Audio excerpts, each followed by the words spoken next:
All right. Thank you guys for joining me today in today's latest 820 episode. Another installment of your 500 seconds of resilience. Thank you for allowing me to share with you, my perspective on what resilience is, what it means to me, and my intention is to share just my background, my experiences that I have had the honor.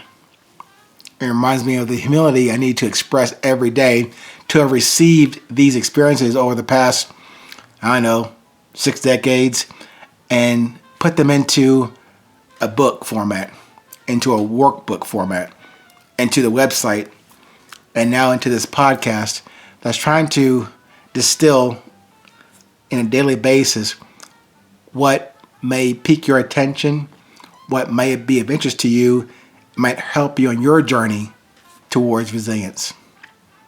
Today's topic is called surrender and acceptance.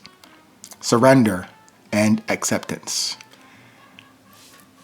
Now, of course, I mentioned my 6 decades of maybe random or haphazard successes and failures and lessons learned, but to go back a little bit in terms of time and my chronology,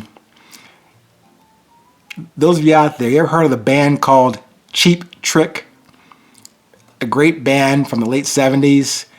And I apologize ahead of time, that's not a part of this conversation exactly today about Cheap Trick.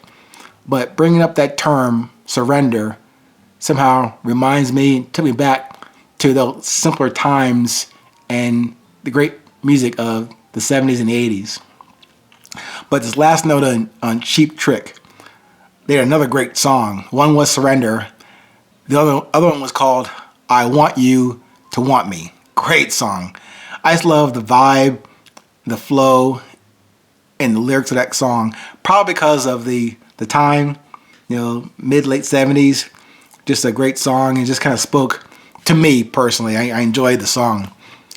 Anyway, on to this next episode. I have certainly digressed from the direction of this podcast. And again, I apologize in advance. But in my defense, remember, music is part of what drives me, part of my currency. So anyway, let me get to this theme of this episode. I do not have a song reference for acceptance, but you have to bear with me just with my voice on that part of the conversation about surrender and acceptance. But those two subject words for this podcast are related to the consistent theme for all the 820 podcasts previously and all the previous urgency meetings. That is, I want to emphasize and connect my musings or my missives to the book, Resilience, the beauty of presence, process models for life. So for most of the 500 seconds that I have with you now and I have your ear, I really want to simply connect surrender and acceptance to what to surrender to and what to accept on your journey in resilience. So, using the term surrender, I do not mean to imply giving up or giving in to something outside of you.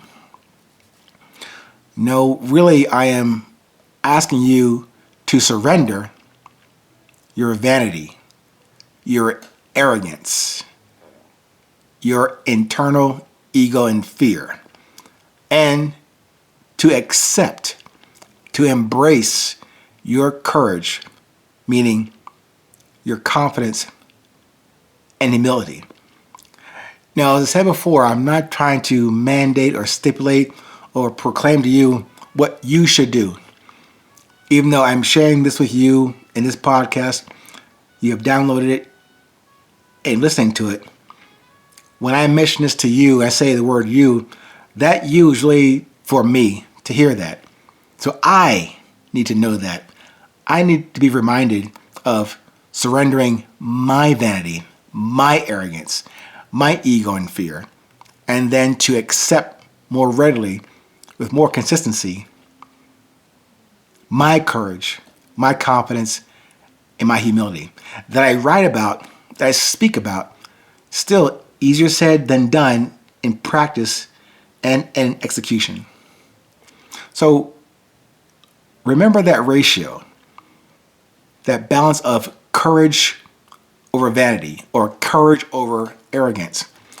That defines the resilience that I've proposed to you in these podcasts, in the book, in the presentations, and in the workshops that I've performed and presented in Chicago, in New York, in Northern Virginia, and in other places in the southwest of the U.S. But now, just surrendering vanity, accepting the courage in words only will not move us forward on that journey. Making that statement to yourself consistently is a great start. Now we have to take physical and spiritual action going forward. Not very complicated, but just one more reminder: the maintenance of stating the direction and staying on that narrow path of resilience.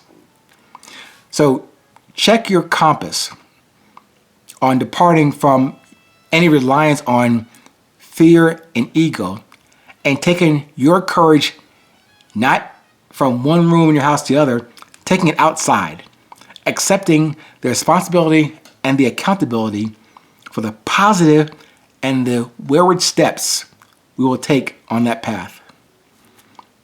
There is no right or wrong on that journey.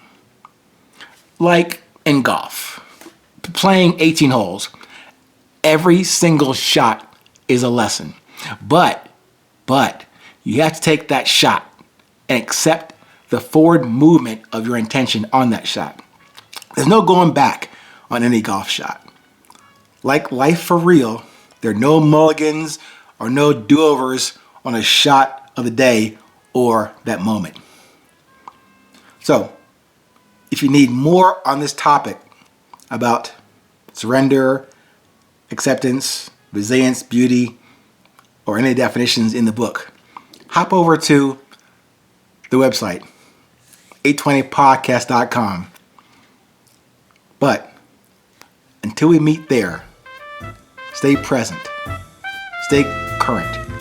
It's always 820.